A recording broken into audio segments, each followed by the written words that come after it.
The Bank of Canada lowered its interest rate today 0.5%, matching our market expectations. But that's caused the 5-year bond yields to go up.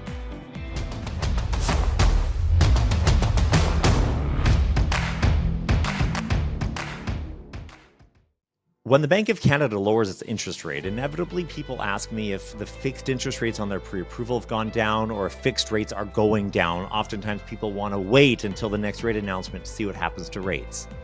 Fixed interest rates are priced based on market expectations and the bond yields, and they've already largely priced in the interest rate drops that we've seen so far this year, as well as the ones we expect to see next year. So while the Bank of Canada did lower the interest rate 0.5% today, the overall tone of its messaging was more hawkish, suggesting that it was going to take a very cautious approach going forward to any further interest rate drops. So what we saw and have here on the screen is an immediate increase, actually, of 0.1% on the 5-year bond yield. That's right here on the graph here. And this shows the movement of the bond over the past week. You see it went down as people expected a larger rate decrease. And then after the rate decrease was larger, but with different tone in the messaging, we saw it immediately go up. It could very well be that the best choice for a mortgage right now is to take a variable rate mortgage. For those who have a variable rate mortgage with a $400,000 balance over a 25-year amortization, you're going to see about $113 a month payment reduction. So as long as your mortgage is with one of the lenders that adjusts your payments instead of the amortization, for those of you looking to get into variable rate mortgage, the interest rate is now almost the same as the 5-year rate. And with further downward movement expected, it actually makes the variable rate, I think, a pretty easy choice. Now, before I go on to talk about why all of this happened, if you like this type of content and you would like to support our channel, please subscribe to the channel, hit the like button on the video, leave a comment, and hit that bell for notifications so that you see more of these videos as soon as they come out.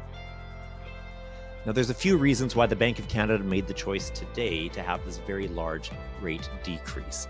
Normally speaking, interest rate changes are 0.25% at a time, either up or down. But now we've seen 0.5% rate drops back to back over 6 weeks. Now, in the last 6 weeks since the last rate announcement, a lot has changed, including the election in the United States, which has changed a lot of things. We've seen unemployment data come in, with unemployment in Canada increasing to 6.8%. We've also seen GDP forecasts being revised down. So this unemployment here, though, that's the highest rate of unemployment in the last 2 years since COVID. And if you ignore that large uptake in the middle of the graph there, which is when COVID actually happened and the lockdowns and people not being able to work, where there's high levels of unemployment, ignoring that, this is actually the highest rate of unemployment that we've seen since 2016, when it hit 7.2%. And looking over just on the right side there, right about here, it's been rising pretty steadily over the last 2 years. Further, GDP growths in Canada are now lower than forecast even 2 months ago, and it's expected to stay low. Now, if we compare Canada's GDP per person to the other G7 countries, and also to each of the states individually in the United States, given how big the United States are, we're actually at a higher number than all the other G7 countries, but against the United States, we are lower. And given how big the US is and how it's our closest economy, it's important to acknowledge that Canada's GDP per capita actually ranks higher only than the poorest state in the United States, being Mississippi.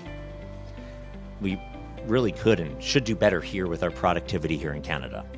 There's also uncertainty surrounding the threat of tariffs by the incoming Trump administration in the United States. And now, if a broad 25% tariff is applied to Canada, that would hurt our exporting sector. It would push our GDP growth likely down to zero, maybe even lower. So as we look forward into the coming year, really, what can we expect? We know that the next interest rate announcement is on January 29th. The Bank of Canada stated clearly today that they will be evaluating the need for further reductions in the policy rate, one decision at a time. So they've left room for more drops, but they're not saying how fast it's going to be. We can still reasonably expect 3 more 0.25% rate drops over the coming year. And the market is generally pricing in that 2 of those will happen by June.